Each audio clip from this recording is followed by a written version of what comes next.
어떻게 하면 해외에 똑똑하게 나갈 수 있는지 꿀팁, 시크릿 이런 방법을 공유해주는 분들이 적은 것 같아요. 그래서 제가 한번 해보도록 하겠습니다. 여러분 안녕하세요. 조디입니다.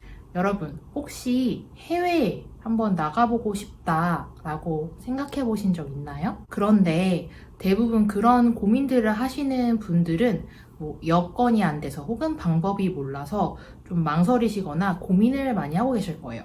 그래서 이런 영상을 보고 계실 수도 있고요. 쉽게 말해서 경제적으로 여유가 된다면 고민을 할 필요가 없겠죠? 시간만 내서 비행기표를 사서 어디나 갈 수 있으니까요.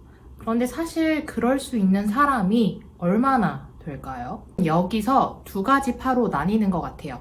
한쪽은 언젠가 해외를 나가야겠다라고 생각하시는 분들은 본인의 목표를 정해서 이렇게 차근차근 준비를 하실 거예요. 또 다른 한쪽은 그냥 뭔가 대리만족을 위해서 현지에 거주하는 사람들의 일상 영상이라든지 비행기 비즈니스석을 타는 그런 유튜버들의 영상을 찾아보겠죠. 이 두 가지 모두 좋은 흐름이라고 봐요. 그런데 어떻게 하면 해외에 똑똑하게 나갈 수 있는지 꿀팁, 시크릿 이런 방법을 공유해주는 분들이 적은 것 같아요. 그래서 제가 한번 해보도록 하겠습니다. 물론 제가 이렇게 말한다고 해서 정말 하시는 분들이 생각보다 적어요. 학생하고 직장인 이렇게 두 가지 카테고리를 나눠서 어떻게 하면은 해외에 똑똑하게 그리고 저렴하게 나갈 수 있는지 공유하도록 하겠습니다. 먼저 학생, 어학연수, 교환학생 등등등 정말 많은 카테고리로 해외에 나갈 수 있는데 어학연수 여러분 가고 싶은 국가를 하나 정하세요. 하나 또는 두 개 정도. 그리고 요거 꿀팁인데 내가 알고 있는 나라 중에서 당연히 알아봐야겠지만 내가 모르는 국가 중에서도 어학연수가 가능하고 저렴한 국가가 분명히 있을 거예요. 그러니까 그런 정보들도 찾아보셔야 됩니다. 원하는 국가가 한두 개로 추려졌다면 세계 테마기행 또는 걸어서 세계 속으로 등의 프로그램으로 본인이 가고 싶은 국가를 열심히 미리 학습을 하셔야 돼요. 그리고 함께 수반되어야 할 게 인터넷으로 여러 가지 찾아보는 거. 네이버도 좋고 구글도 좋고 자신이 할 수 있는 한 그 국가에 대한 정보를 많이 찾아놔야 된답니다. 그게 다 밑거름이 완료되면은 이제 유학원에 가서 상담을 받아보세요.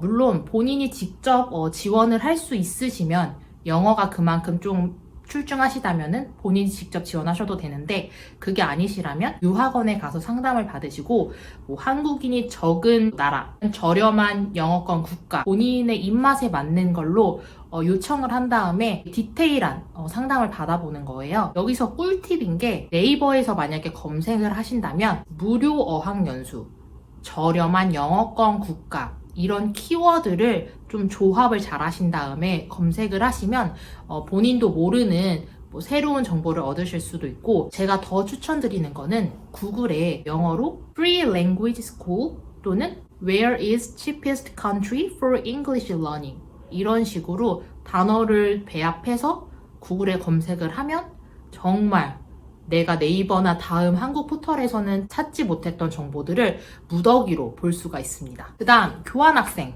여러분 교환학생 가려고 하면은 보통 유럽, 북미 이런 좀 선진국들로 많이들 지원을 해요. 그쵸? 그런데 내가 지원을 한다고 해서 다 뽑히지가 않아요. 성적으로 거르고 영어 점수로도 커트라인 이렇게 다 돼 있잖아요. 근데 되게 슬프게도 내 학점이 조금 낮거나 내 영어 점수가 조금 낮으면 내가 가고자 하는 선진국에 갈 수 있는 가능성이 좀 떨어지게 됩니다. 그런데 이때 정말 조금이라도 해외 생활을 한 친구라면은 그런 선진국에 지원을 안 하죠. 그런 친구들은 보통 아시아나 남미 이런 쪽으로 교환학생을 갑니다. 왜냐고요? 여러분 선진국들로 교환학생을 신청하는 이유가 뭐예요? 보통 대다수의 학생들은 첫 번째, 그 선진국에 있는 그 도시들을 여행하고자 하는 그런 목적. 두 번째, 그 영어권 국가에 가서 다양한 친구들을 만나서 영어로 좀 의사소통을 해보고 싶다라는 두 가지 이유로 지원을 할 거예요. 그런데 여러분들이 놓치는 것이 이런 북미라든지 유럽 국가에 가면은 우리가 생각한 것처럼 많은 한국인들 또는 아시아 국가에서 온 친구들이 그 교실에 둘러앉아 있어요. 그러니까 여러분들이 상상하시는 것처럼 다양한 국적의 친구들을 만날 수가 없어요. 그 확률이 점점 떨어진답니다. 오히려 뭐 북미, 유럽, 뭐 아시아 이런 많은 친구들을 만나고 싶으면 아시아나 남미로 가는 게 훨씬 더 기회가 많습니다.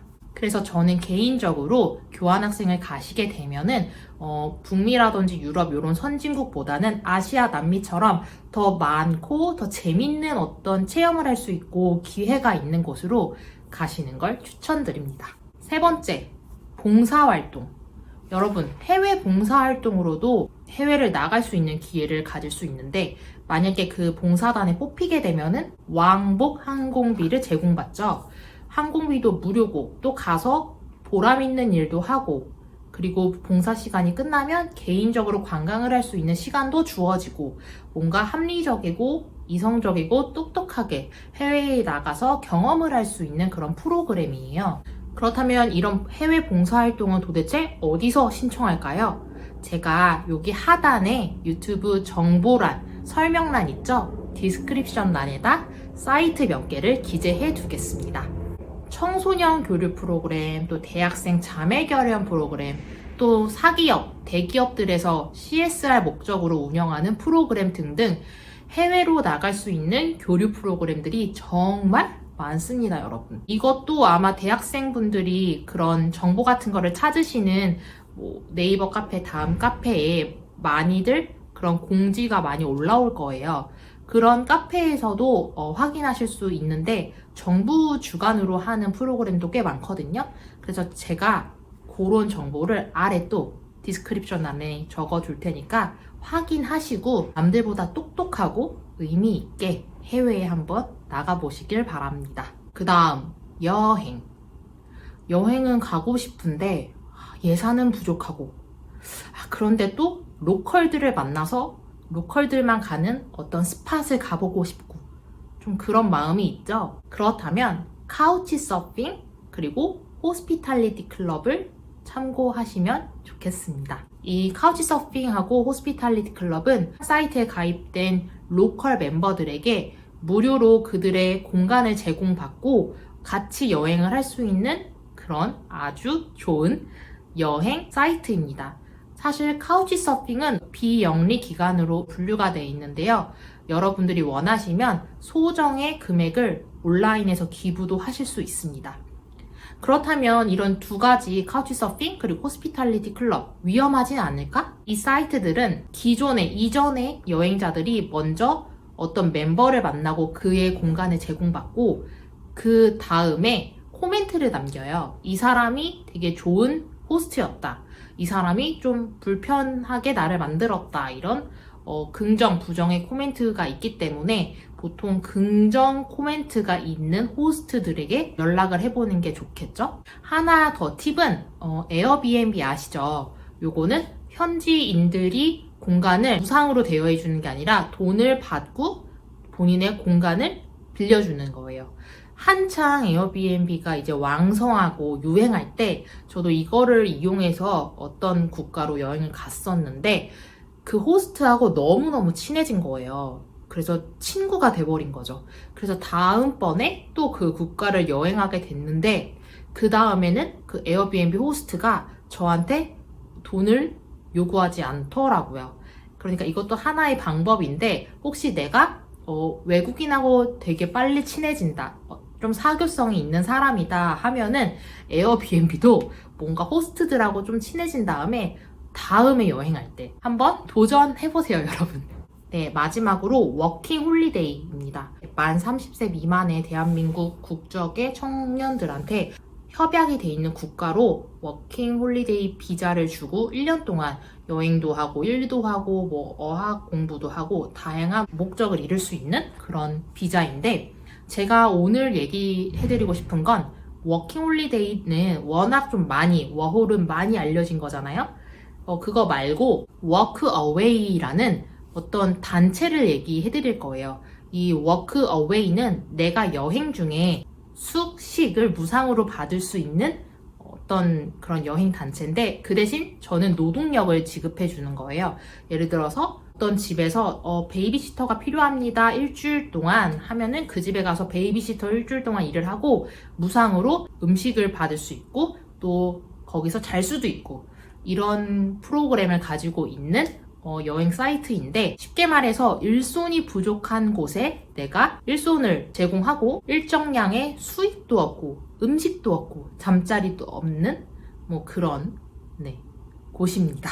다음, 직장인 분들도 해외에 나갈 수 있는 방법이 생각보다 좀 여러 카테고리가 있는데, 먼저 여행. 직장인 분들은 워낙 케바케라서 아무래도 수익이 있는 분들이기 때문에 여행 가서 좀 호텔에 머무시는 분들도 있을 거고, 저처럼 몸이 가난을 기억해서 호스텔을 이용하시는 분들도 있을 거고, 아니면 호텔반 뭐 이렇게 사용하시는 분들도 있을 거예요. 뭐 그런 분들은 어쨌든 제가 이전에 말씀드린 카우치서핑 그리고 호스피탈리티 클럽을 참고해 보시면 좋을 것 같고, 덧붙여서 하나 더 팁을 드리고 싶은 건 쇼어라운드라는 스타트업 기업이 만든 여행 프로그램인데, 현지에서 로컬들하고 여행 경험을 다양하게 할 수 있는 거예요.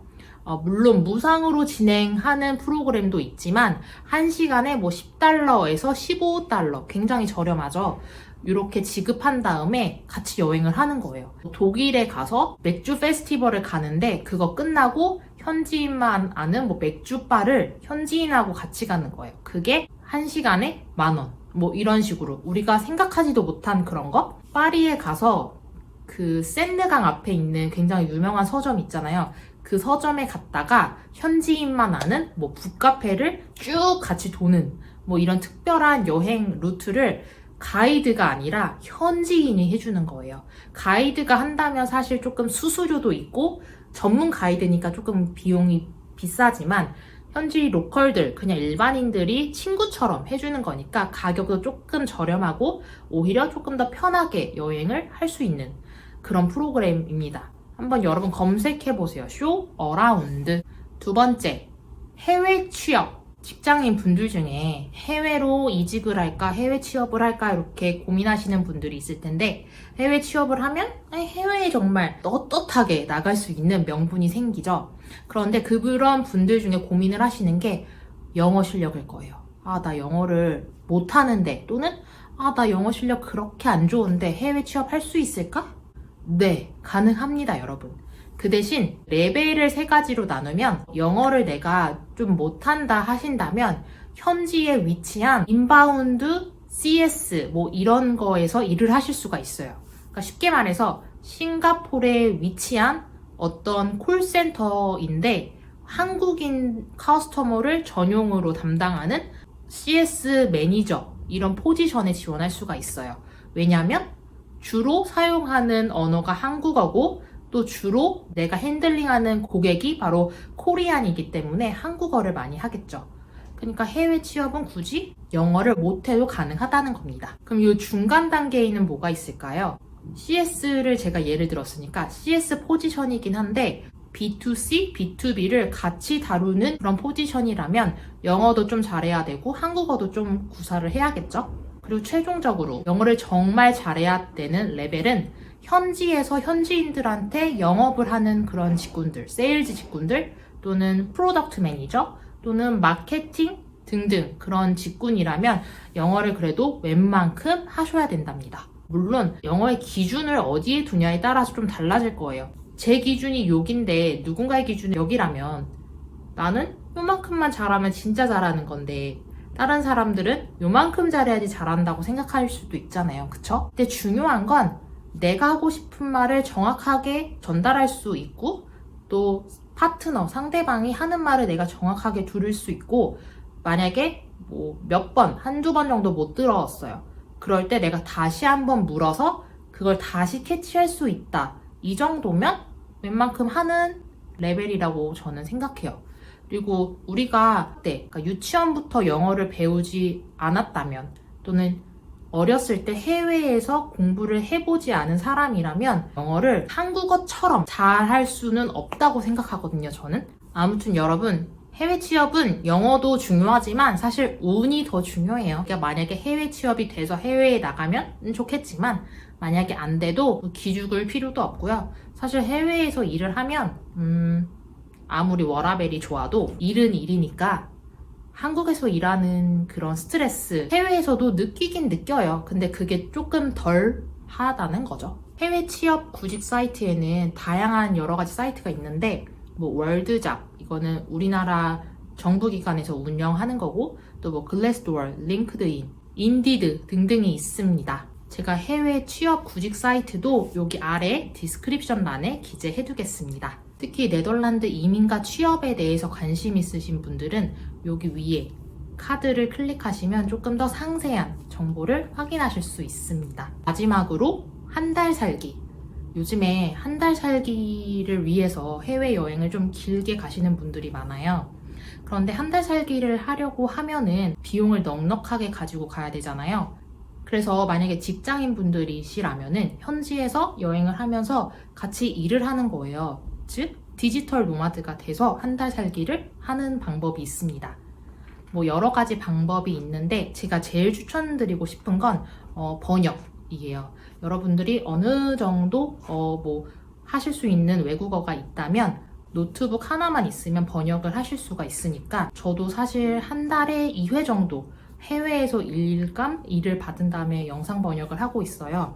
많은 수익이 나진 않지만 그래도 물가가 저렴한 뭐 동남아나 이런 데서 한 달 살기를 할 경우 집세 정도는 나오지 않을까. 해외에 그런 프리랜서 사이트에 여러분이 직접 가입을 하실 수도 있고 아니면 우리나라에는 크몽, 숨고 등등의 사이트가 있어요.